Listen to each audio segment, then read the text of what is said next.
एक और क्वेश्चन समझते हैं, उसके बाद हम मास परसेंटेज के ऊपर चलेंगे। ठीक है, क्वेश्चन में बोला है find the mass of CaO when produce CO produce. आपको पूछा है mass of CaO produce when 5.6 L litre of NO2, क्या बोला है आपको, प्रोड्यूस एट STP। आपको मास बोलना है CaO का, कितना मास CO प्रोड्यूस हो रहा है जब 56 लीटर ऑफ नाइट्रोजन डाइऑक्साइड आपकी प्रोड्यूस हो रही है एट STP पे, और आपको ये रिएक्शन दे रखी होगी CaNO3 whole twice that is calcium nitrate. Okay, when it get heated then what happen, CaO calcium oxide plus nitrogen dioxide and आपका ऑक्सीजन निकलता है। यहाँ पर सबसे पहली चीज आपको क्वेश्चन सॉल्व करने से पहले ये भी दिया रहेगी आपकी कैल्शियम का अमाउंट एटॉमिक मास कितना होता है दैट इज 40, नाइट्रोजन का कितना होता है 14, ऑक्सीजन का कितना होता है दैट इज 16। ओके, नाउ आपको क्या दे रखा है, आपको 5.6 लीटर ऑफ NO2 दे रखा है। अगेन आपको NO2 के बारे में दे रखा है, तो आपको number of moles in terms of NO2 पहले निकालने पड़ेंगे। ठीक है, तो सिंस यहाँ पर वॉल्यूम दे रखा था तो आप वॉल्यूम के टर्म्स में लिखोगे। ठीक है, वॉल्यूम के टर्म्स में आप लिखोगे that is number of moles is equals to volume given divided by what, your molar volume that is 22.4। आपका गिवन वॉल्यूम था क्वेश्चन में that is what 5.6 on here what is it, आप given volume 5.6, molar volume 22.4 and then आपका answer आ रहा है 1/4 that is 0.25 moles आ गया है। ठीक है, इसका मतलब क्या हुआ, इसका मतलब ये हुआ जब 2 मोल ऑफ कैल्शियम नाइट्रेट आपका कंबाइन कर रहा है, जब हीट हो रहा है 2 मोल दे रहा है 2 mole of calcium oxide and 4 mole of nitric oxide. ठीक है, इसका मतलब ये कि 4 मोल आपका नाइट्रेट, जो नाइट्रिक ऑक्साइड नहीं, आपका नाइट्रोजन डाइऑक्साइड है जो आपका ये है NO2, ये आपका 4 मोल्स 2 मोल के साथ रिएक्ट कर रहा है, 2 मोल कैल्शियम ऑक्साइड के साथ रिएक्ट कर रहा है। राइट, मतलब आपको क्या पूछा है क्वेश्चन, आपको पूछा है find the mass of CaO। ठीक है, CaO का मास कितना होगा, CaO का मास पता करने के लिए आपको number of moles of CaO निकालने पड़ेंगे। तो क्या करोगे आप, 4 mole of NO2 gives what 2 mole of CaO। तो हम यहाँ पे ये लिखेंगे 4 मोल ऑफ NO2 किसके साथ कंबाइन कर रहा था, 2 मोल ऑफ CaO के साथ कंबाइन कर रहा था। तो 1 मोल ऑफ Na2 किसके साथ कंबाइन करेगा, 1/4 होना चाहिए यहाँ पर। ठीक है, 1/4 होना चाहिए, किसके साथ कंबाइन करेगा, 1 mole of this will be what 1/4, right, because यहाँ पर क्या आपका दे रखा है 1 मोल ऑफ यहाँ पे ये 2 ही होगा, I am really sorry, 4 mole of NO2 आपका 2 मोल के साथ कंबाइन कर रहा है। सो 1 मोल किसके साथ कंबाइन करेगा, यहाँ पे 2 डिवाइड बाई 4 कर दोगे क्योंकि 2 मोल पहले से प्रेजेंट है, इसको सॉल्व किया तो 1/2 आ गया आपका। ठीक है, 1/2 आ गया। नाउ अब आपके पास कितने मोल है, 0.25 मोल किसके साथ कंबाइन करेंगे, 0.25 मोल ऑफ ये नाइट्रोजन डाइऑक्साइड आपके, ये जो 1/2 आया था 1/2 multiply by this number, right, multiply by this number moles के साथ कंबाइन करेंगे और आपका आंसर आ गया 0.125 मोल ऑफ CaO। आपको number of moles of CaO पता चल गया, आप इसमें फॉर्मूला लगा देंगे given mass by molar mass. Given mass आपका ये आपको पता नहीं है गिवन मास, आपको मास ही निकालना है, ये आपने x ले लिया, इसका आपने नंबर ऑफ मोल्स लिख लिया। मोलर मास आपको पता है CaO कैल्शियम का होता है 40, इसका होता है आपका ऑक्सीजन का 16, तो आपने ऐड किया 56 आ गया, और इन दोनों को मल्टीप्लाई करके जो भी आंसर आएगा, देखो multiplication is not important, that is आप भी कर सकते हो, वो सारी मल्टीप्लीकेशन मैथमेटिक्स है, वो जो भी इसको मल्टीप्लाई करके आंसर आएगा ग्राम्स में वही आपका आंसर होगा। ठीक है, नाउ सिंपल आप वीडियो पॉज करना और ये क्वेश्चन देखना कि find mass of O2 required to produce 44.8 litre of carbon dioxide. मतलब 44.8 लीटर ऑफ कार्बन डाइऑक्साइड जो प्रोड्यूस हो रहा है आपको पता क्या करना है, find the mass of O2। आपको O2 का मास निकालना है। अगेन आपके पास ये इक्वेशन दी होगी, आपको O2 का मास निकालना है, नंबर ऑफ मोल्स O2 के टर्म्स में निकालो, वो कितने कार्बन डाइऑक्साइड के टर्म्स में दे रखा है, number of moles carbon dioxide के टर्म्स में निकालो, देन अगेन उसको ऑक्सीजन के नंबर ऑफ मोल के साथ इक्वेट करो, सॉल्व करो और आंसर आ जाएगा। I will not going to explain this क्योंकि मैंने ऐसे 5-6 क्वेश्चन एक्सप्लेन कर दिए। ठीक है, now will start a new topic that is what percent composition. What is that, percentage composition के बारे में हम पढ़ेंगे। ठीक है, परसेंटेज कंपोजिशन होता क्या है, ये बेसिकली क्या होता है जैसे कोई क्वांटिटी है, उसमें पर्टिकुलर एलिमेंट का आप क्या कर रहे हो, क्वांटिटी पता कर रहे हो, मतलब मास पता कर रहे हो, डिवाइड, तो उसका एक फॉर्मूला होता है कि देखो परसेंट कंपोजिशन मतलब क्या है कि एक पर्टिकुलर एलिमेंट आपके उस पर्टिकुलर कंपाउंड में कितना प्रेजेंट है, कितने कंपोजिशन में प्रेजेंट है, that is what percent composition. तो परसेंटेज कंपोजिशन का एक फॉर्मूला होता है, जैसे आपको ये पूरा पिंक जो बॉक्स है ना, इसमें देखना पड़ेगा, यहाँ तक फॉर्मूला है। परसेंटेज कंपोजिशन का फॉर्मूला होता है mass of the quantity, mass of that quantity, जिस क्वांटिटी का आपको मास निकालना है इन the compound, divided by the mass of the compound. मतलब एक कंपाउंड है, लेट इट बी आपका H2 है, ठीक है, उसमें से आपको ऑक्सीजन का मास निकालना है, तो आपको क्या लिखना पड़ेगा, ऑक्सीजन का पहले लिखना पड़ेगा mass of that quantity in the compound, इस क्वांटिटी में इस पर्टिकुलर ऑक्सीजन का मास निकलना पड़ेगा, ठीक है। डिवाइड करना पड़ेगा total mass of the compound के साथ, इनटू करना पड़ेगा, मल्टीप्लाई करना पड़ेगा 100 के साथ, ठीक है, मल्टीप्लाई करना पड़ेगा 100 के साथ। तो ये है आपका परसेंटेज कंपोजिशन निकालने का फॉर्मूला। अब मैंने क्या बोला, मास of the quantity in the compound. अब हमने H2O लिया था, ठीक है, अगर आपका 4H2O है तो आपको मास ऑफ ऑक्सीजन एटम पूछा है मैंने आपको, percentage composition of oxygen atom. So आपको क्या करना पड़ेगा, mass of the quantity in the compound that quantity, तो इसमें आपको ऑक्सीजन का 4H2O में आपको ऑक्सीजन का मास देखना पड़ेगा। तो यहाँ पर तो एक O था, मतलब वो 16, पर इसके आगे क्या है 4, ये 4 हाइड्रोजन के लिए भी है, ये 4 इसके लिए भी है, तो 4 × 16 होगा, divided by total mass of what your compound, ठीक है, मल्टीप्लाई बाई 100, आपका क्या देगा, परसेंटेज कंपोजिशन देगा। नाउ इसके लिए भी हमारे कुछ कुछ न्यूमेरिकल्स हैं जो हम एकदम जल्दी जल्दी समझ लेते हैं कि क्या है और ये क्या बोलते हैं न्यूमेरिकल्स, इससे हमको कंसेप्ट की और क्लियरिटी हो जाएगी। सबसे पहले चीज, अगर आपको एक क्वेश्चन दे रखा है परसेंट कंपोजिशन ऑफ, जो मैंने अभी एग्जांपल लिया वाटर का, वही यहाँ पे लिखा हुआ है, percent composition of oxygen in water, मतलब आपको ऑक्सीजन का परसेंटेज कंपोजिशन बताना है इन वाटर में बाई वेट H2O के वेट के रिस्पेक्ट में। आपको पता है ऑक्सीजन का एटॉमिक वेट होता है, एटॉमिक मास, एटॉमिक वेट जो भी बोल सकते हो, क्योंकि हम एटम है इसलिए हम उसको एटॉमिक मास और you can say atomic weight भी बोल सकते हो, ठीक है। तो ये 16 हो गया, ये हो गया इसका हाइड्रोजन 1 होता है। सो जब आप परसेंट कंपोजिशन ऑफ H2O निकालोगे तो आपके पास क्या करना, आपको पड़ेगा mass of the quantity in the compound, इस क्वांटिटी H2O में आपको मास of the oxygen in that compound, oxygen का मास 16 है, divided by mass of that compound H2O मतलब H का मास कितना होगा 2, क्योंकि 2 हाइड्रोजन है, ऑक्सीजन 16 मतलब 18, ठीक है, 16/18 मल्टीप्लाई बाय 100, जो भी आंसर आएगा वो आपका होगा percent composition of oxygen in H2O, ठीक है। नाउ अगेन हमको क्या पता करना है, हमको पता करना है परसेंट कंपोजिशन, ये मैं परसेंट सिर्फ लिख रही हूँ ना, आप इसको परसेंट कंपोजिशन मानो, ठीक है, परसेंट, इसको परसेंटेज कंपोजिशन, ठीक है, इसको कंपोजिशन मानो, इसको परसेंटेज कंपोजिशन मानो, इसको परसेंटेज कंपोजिशन मानो, ठीक है। Now percentage composition of chlorine in NaCl होता है ना आपका, उसमें आपको पूछा है परसेंटेज कंपोजिशन ऑफ क्लोरीन के बारे में पूछा है, ठीक है, क्या होता है परसेंटेज कंपोजिशन ऑफ क्लोरीन का। तो क्लोरीन जो होता है, आपको एक चीज जानी, सोडियम का जो एटॉमिक मास होता है, एटॉमिक नंबर 11 होता है, पर उसका एटॉमिक मास कितना होता है 23 होता है। क्लोरीन का जो एटॉमिक मास होता है वो होता है 35, ठीक है, 35.5, इसका एटॉमिक नंबर शायद 17 होता है, ठीक है, तो इसका ये होता है, ठीक है, 17 टू 34, बट इसमें एक और ऐड हो जाता है, इसलिए आपका ये हो जाता है, कुछ है इसका 35 ही होता है, ठीक है, मास, और इसका 23 होता है। नाउ आपको पूछा है percent composition of chlorine in NaCl by wait, ठीक है, तो परसेंटेज कंपोजिशन का सबसे पहला फॉर्मूला क्या है, mass of the quantity in that compound, मतलब mass of chlorine in that compound. NaCl दे रखा है आपको, सिंपली NaCl, कोई आगे कुछ नहीं लगा हुआ है, तो NaCl का कितना होता है 35.5, and then divided by mass of the compound. Compound का मास कैसे निकालोगे, NaCl है मतलब 23 प्लस 35.5, और आपका ये आ गया 58.5, multiply with what 100, this is what percent composition of chlorine in what your NaCl. Now one more question will take, और ये सारी चीजें एकदम क्लियर हो जाएंगी, और उसके बाद हम डायरेक्ट दूसरी चीज पे जाएंगे, that is our molecular formula, empirical formula. Now one more question is there, will discuss this also, percent composition of O2 in H2SO4। आपको क्या पूछा है, परसेंट कंपोजिशन ऑफ O2 पूछा है इन H2SO4 में।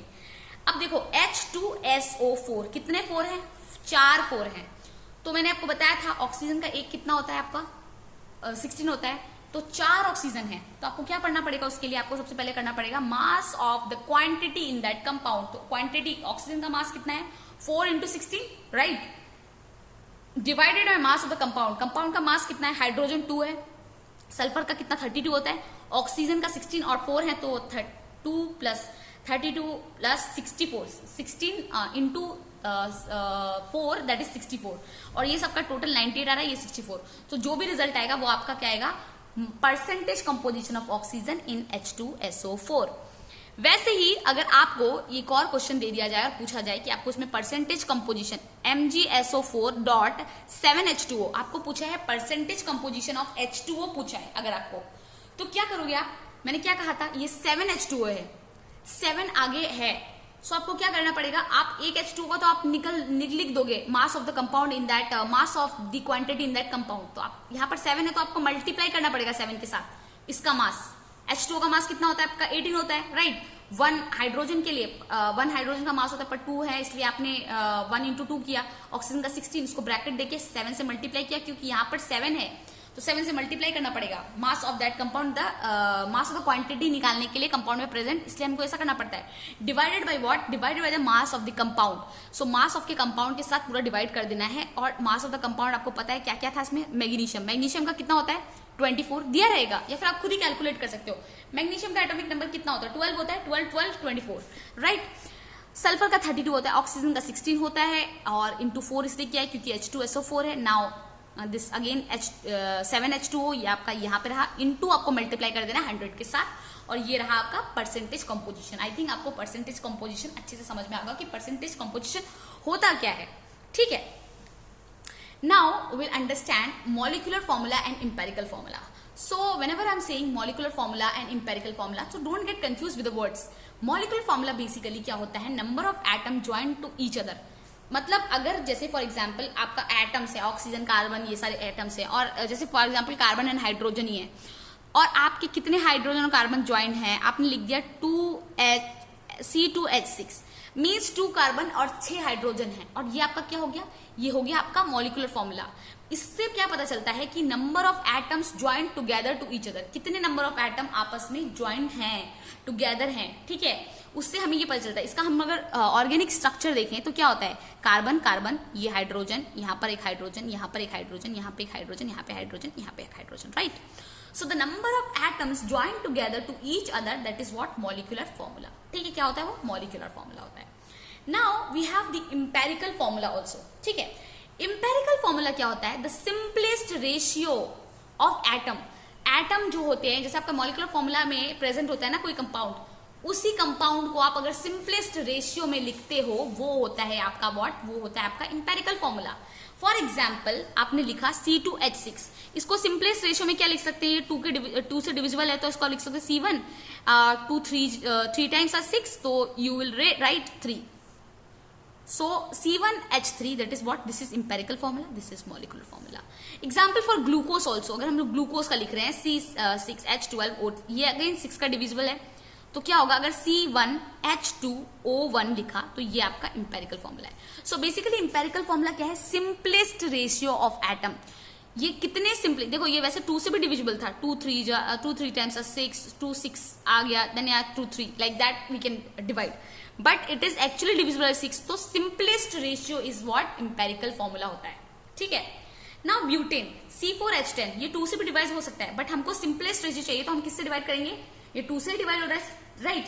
सो 2 टाइम्स 4 2 5, तो ये आपका हो गया, ओके, इसका सिंपलेस्ट रेशियो हो गया। Now if we take the example of ethane, okay, ethane का जो हमने एग्जांपल लिया था, ये फर्स्ट वाला, इसको हम इथेन बोलते हैं, आपने पढ़ा होगा क्लास 10th में या 9th में पढ़ा होगा, ठीक है।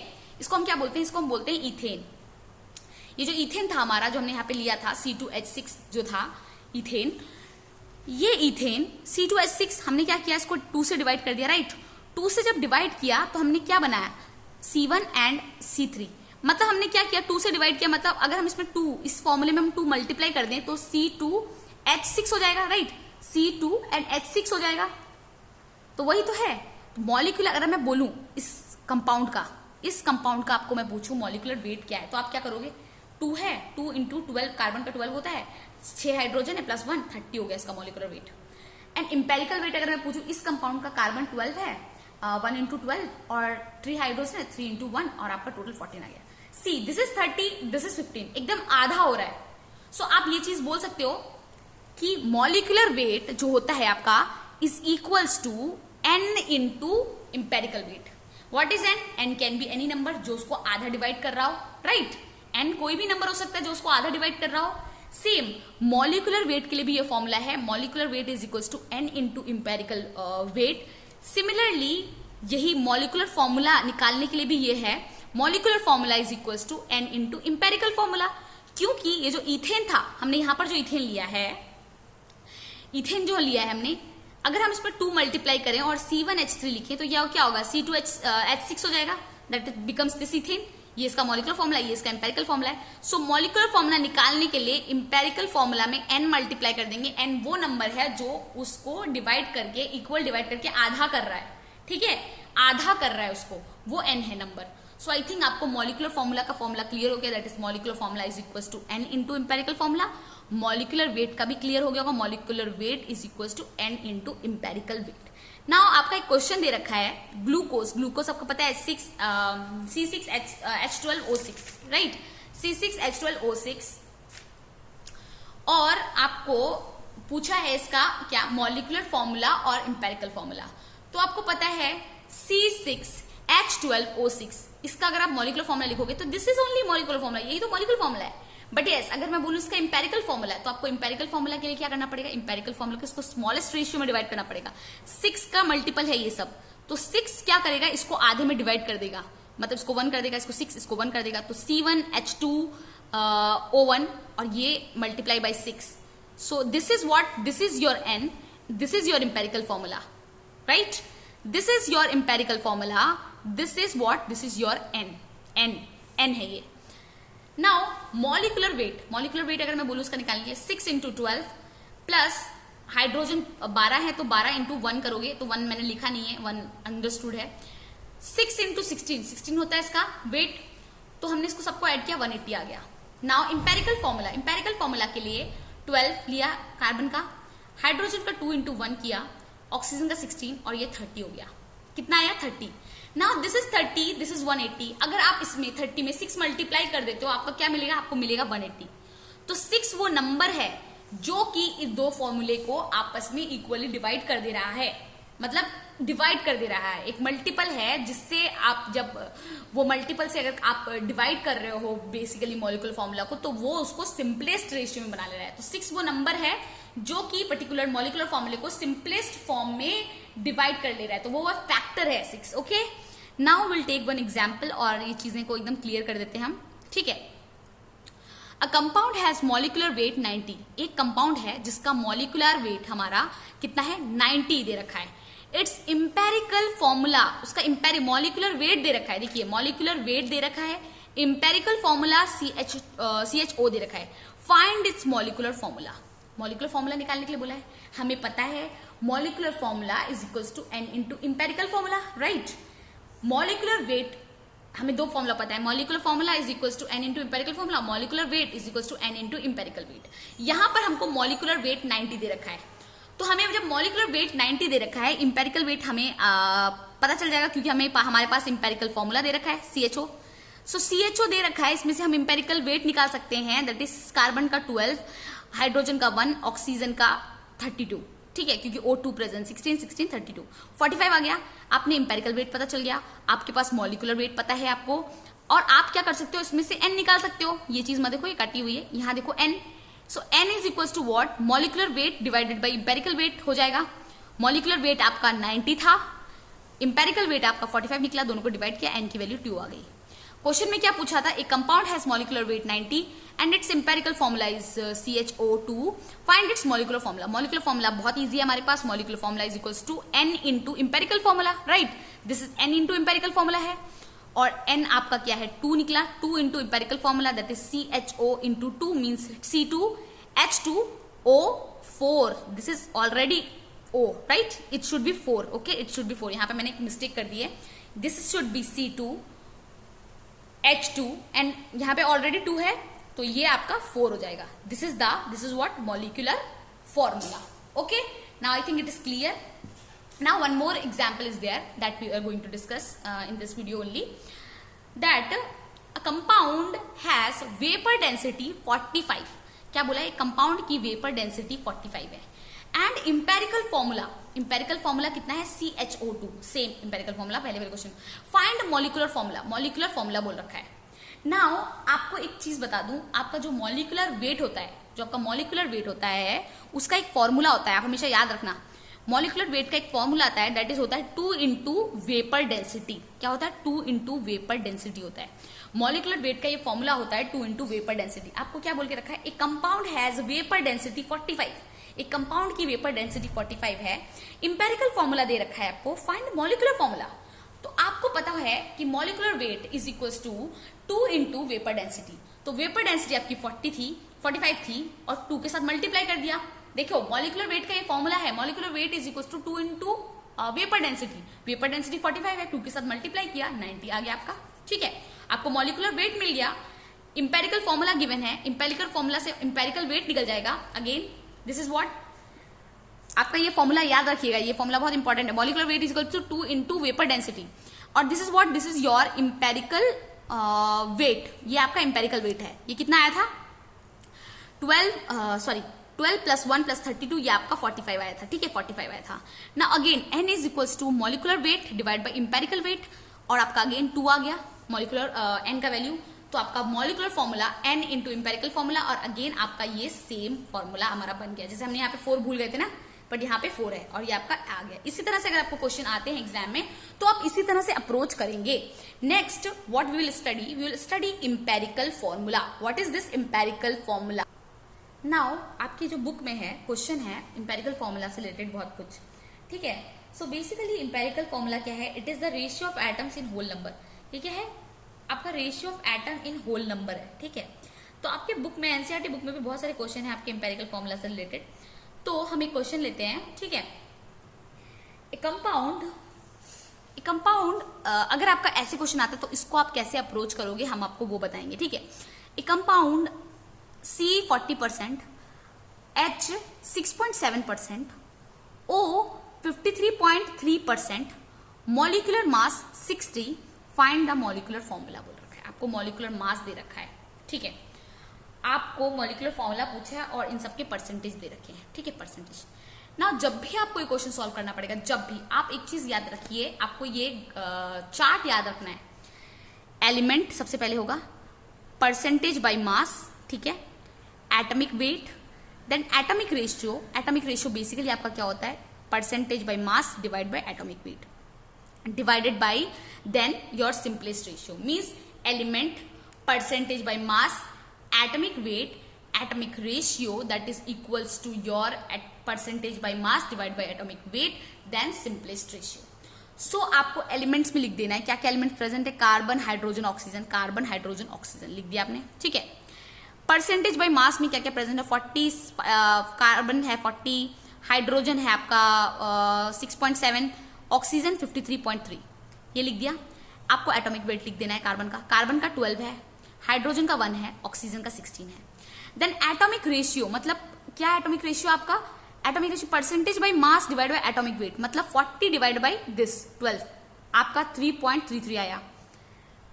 6.7 डिवाइड बाय 1, 6.7 डिवाइड बाय 1 वही तो है एटॉमिक रेशियो, मतलब आपका percentage by mass divide by atomic wait 6.7 divide by 1। Now 53.3, ठीक है, 53.3 divide by 16, 53.3 divide by 16 that is 3.3। अब जब आप सिंपलेस्ट रेशियो लिखोगे तो आपको क्या करना है? इन सब में से आपको एक लोएस्ट वैल्यू सिलेक्ट करनी है। क्या करनी है? लोएस्ट वैल्यू सिलेक्ट करनी है। बताइए 3.33, 6.7, 3.3, इन सब में से 3.33 सबसे छोटा वैल्यू है, राइट? सो आपको जो वैल्यूज हैं उन सबको 3.33 से डिवाइड कर देना है। जैसे 3.33 divide by 3.33, 6.7 divide by 3.33, 3.33 again 3.33 divide हो गया, तो ये आपका 1 आया, ये 2 हुआ और ये 1 आ गया।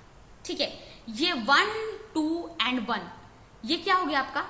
ये आपका इंपेरिकल फॉर्मूला का अमाउंट हो गया, मतलब कार्बन 1, हाइड्रोजन 2, ऑक्सीजन 1।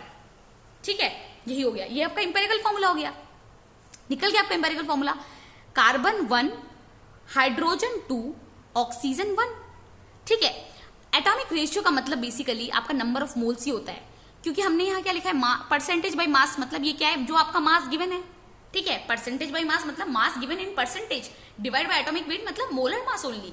ठीक है, तो ये बेसिकली नंबर ऑफ मोल्स ही है, तो इसमें कंफ्यूज ना हुए, नंबर ऑफ मोल्स ही है। मास गिवन इन परसेंटेज, जो मास गिवन कर रखा है आपका परसेंटेज में, divided by molar mass, that is what your number of moles only, because number of moles का फॉर्मूला क्या होता है, given mass by molar mass, so mass given in percentage divided by molar mass.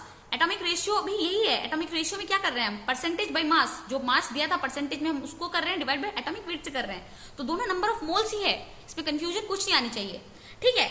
So don't get confuse, number of moles, atomic ratio जो हम निकाल रहे हैं वो दोनों सेम ही है। Even this percentage by mass, this is what mass given in percentage, right. Now आपका empirical formula क्या हुआ, C1H2O1 आ गया, ठीक है, C1H2O1 आ गया। नाउ आपको क्वेश्चन में पूछा क्या था, आपको क्वेश्चन में पूछा था फाइंड द मॉलिक्यूलर फॉर्मूला, आपके पास एम्पेरिकल फॉर्मूला आ गया, मॉलिक्यूलर फॉर्मूला कैसे निकालोगे, आपके पास मॉलिक्यूलर मास दे रखा है, बट मतलब molecular mass is what, molecular weight दे रखा है, तो आपके पास दो फॉर्मूला है, molecular weight is equals to 2 into empirical weight, molecular mass is equals to, और molecular weight, molecular mass, molecular formula is equals to 2 into empirical formula. So आपके पास मॉलिक्यूलर मास दे रखा है 60, इसका molecular mass is molecular weight only, तो हम क्या करेंगे, हमारे पास एक फॉर्मूला रहता है, यही जो मैंने अभी बताया, molecular formula is equals to n into empirical formula. Molecular formula तो तभी निकलेगा, हमारे पास एम्पेरिकल फॉर्मूला मिल गया है हमको, ठीक है। एम्पेरिकल फॉर्मूला हमारे पास क्या है, C1H2O1, यही है ना हमारे पास। हमें इसका क्या करना है, हमें n नहीं है हमारे पास, n की वैल्यू पता नहीं है हमें इस फॉर्मूले में लगाने के लिए, जो हमारा मॉलिक्यूलर फॉर्मूला निकल जाए। एम्पेरिकल फॉर्मूला है, बट एम्पेरिकल फॉर्मूला से हम एम्पेरिकल वेट तो निकाल सकते हैं ना, एम्पेरिकल वेट निकालेंगे हम। जब एम्पेरिकल वेट निकालेंगे हम, तो ये होगा 12, कार्बन का 12, हाइड्रोजन का 2, ऑक्सीजन का 16, और इन सब का एड अप करके आपका कितना आ जाएगा, आपका आ जाएगा ये टोटल करके 30 आ जाएगा। क्या आ जाएगा, ये 30 आ जाएगा, ठीक है। जब ये 30 आ जाएगा तो आपके पास एक और फॉर्मूला था, molecular weight is equals to n into empirical weight. इसमें से अगर आपको n निकालना है, n निकालने के लिए आपका क्या है, मॉलिक्यूलर वेट, मतलब आपके पास था ना ये, molecular weight is equals to n into empirical weight, था ना, यही था ना आपके पास। तो आपको अगर n निकालना है तो आप क्या करोगे, n इक्वल्स टू आपका यही molecular weight divided by what, your empirical weight, right. So molecular weight क्या है आपका, मॉलिक्यूलर वेट आपको क्वेश्चन में यहां पर दे रखा है, that is what, molecular mass and molecular weight is same only in chemistry, in physics it will very, वहां पे ग्रेविटी का कॉन्सेप्ट आ जाएगा, केमिस्ट्री में ये सेम ही है आपका, ठीक है। तो ये 60 आ गया, ये 60 आ गया, तो आपने इसको मॉलिक्यूलर वेट को यहाँ पर पुट किया 60, एम्पेरिकल वेट आपने एम्पेरिकल फॉर्मूला से कैलकुलेट कर लिया, वो आपका 30 आया, आपने दोनों को डिवाइड किया और आपके पास 2 आया। नाउ हमारे पास 2 आ चुका है, मतलब हमारे पास n की वैल्यू 2 आ चुकी है, n की वैल्यू हमारी 2 हो गई है, right. Now what we have to do, we have to put this molecular formula is equals to n into 2, n into आपका एम्पेरिकल फॉर्मूला ये है, इसको 2 से मल्टीप्लाई किया, ये C2H4O2 ये आ गया आपका, ठीक है, ये आपका आ गया मॉलिक्यूलर फॉर्मूला, और आपको क्वेश्चन में मॉलिक्यूलर फॉर्मूला ही निकालने बोला है। तो क्वेश्चन में ऐसे ही ट्विस्ट एंड टर्न्स आते रहेंगे और आपको अच्छे से सॉल्व करना है विदाउट कोई नर्वस होके। सो एक और क्वेश्चन है जिसको मैं बस एक्सप्लेन करूंगी, I want you people to do it, कैसे आपको करना है आपको खुद समझना पड़ेगा, कैसे अप्रोच करना है, कैसे सॉल्व करना है। सो क्वेश्चन में दे रखा है, सी का परसेंटेज देख रहा है, मास परसेंटेज दे रखा है 26.59%, hydrogen 2.22%, oxygen 71.19%, vapour density, again this concept came, vapour density, हमने क्या बोला था, molecular weight is equals to 2 into what, देखिए हमने ये बताया था ना, molecular weight is equals to 2 into vapour density. Again आपको क्या दे रखा है, आपको दे रखा है वेपर डेंसिटी, मतलब आपको क्या दे रखा है, आपको दे रखा है मॉलिक्यूलर वेट, ठीक है, मॉलिक्यूलर वेट आपको दे रखा है, एंड मॉलिक्यूलर वेट हमको ये पता है, molecular weight is equals to 2 into density, और आपका ये वेपर डेंसिटी 40 है, तो 2 इंटू वेपर डेंसिटी 40, 90 आ गया मॉलिक्यूलर वेट आपका। फाइंड द मॉलिक्यूलर मास, आपको पूछा है मॉलिक्यूलर मास। अगेन आपको ये चार्ट बना लेना है, एलिमेंट का, परसेंटेज बाय मास का, एटॉमिक वेट का, atomic ratio that is percentage by mass divide by atomic weight, then simplest ratio, जो भी वैल्यू लेस होगी उसको डिवाइड कर दोगे उससे, और आपका सिंपलेस्ट रेशियो निकल आएगा। सब वैल्यू पुट किया आपने, इसका मास का, कार्बन का पुट किया, हाइड्रोजन का पुट किया, क्वेश्चन से पुट किया, ठीक है, मैं कुछ अलग से नहीं करी, क्वेश्चन से पुट किया। एटॉमिक वेट आपको पता है, कार्बन का 12 होता है, हाइड्रोजन का 1 होता है, ऑक्सीजन का 16 होता है, इनको डिवाइड किया आपस में, और आपका 2.21, 2.22, 4.44, इनमें से सबसे सिंपलेस्ट रेशियो किसका है, 2.21 का, ये सबसे कम है, सो सबको 2.21 से डिवाइड कर दो। सो 2.21 ये आपका 1 आ गया, ये तो ऑब्वियसली 1 आ जाएगा। 2.22 2.21 ये अप्रोक्सीमेटली आपका 1 के पास आएगा, ठीक है, तो 1 आ गया। 4.44 डिवाइड बाय 2.11 ये अप्रोक्सीमेटली 2 के पास आ गया। तो हमको अप्रोक्सीमेटली वैल्यू कंसिडर करनी है, पॉइंट में आएगा उसको नहीं कंसिडर करना है, आपको अप्रोक्सीमेटली पॉइंट से पहले वाली डिजिट को कंसिडर कर लेना है। तो 1 आ गया। सो आपको इससे इंपेरिकल फॉर्मूला मिल गया। इंपेरिकल फॉर्मूला क्या है आपका, C1H1O2, C1H1O2 हो गया, राइट। ये क्या है, और हाँ एक और चीज ये है कि अगर आपकी वैल्यू आपको पॉइंट से पहले लेनी है, अगर आपकी वैल्यू क्या आती है, आपकी वैल्यू पॉइंट में आती है, अगर गलती से आपकी वैल्यू दिस कम्स इन 0.5, अगर 0.5 ऐसे कुछ वैल्यू आती है, देन आपको मल्टीप्लाई करना है 2 से। किससे मल्टीप्लाई करना है, 2 से। अगर आपका 0 से भी कम, देखिए अगर यहाँ पे तो आपका 1 आ गया था, यहाँ पे 1 आ गया था, यहाँ पे 1 आ गया, यहाँ पे 2 आ गया था, मतलब अप्रोक्सीमेटली 2 पॉइंट समथिंग कुछ आया होगा, यहाँ पे 1 पॉइंट समथिंग कुछ आया होगा, ये तो 1 ही आ गया होगा। तो अगर आपकी वैल्यू 0 पॉइंट समथिंग 5 ऐसी कुछ आती है, तो आपको उसको सिंपली मल्टीप्लाई कर देना है, 2 के साथ मल्टीप्लाई करना है, तब आपको उसका रेशियो निकलना है। ये आपको याद रखना है, ये की पॉइंट है। 0.5 आता है तो आपको 2 से मल्टीप्लाई कर देना है। Now molecular formula is equals to n into empirical formula.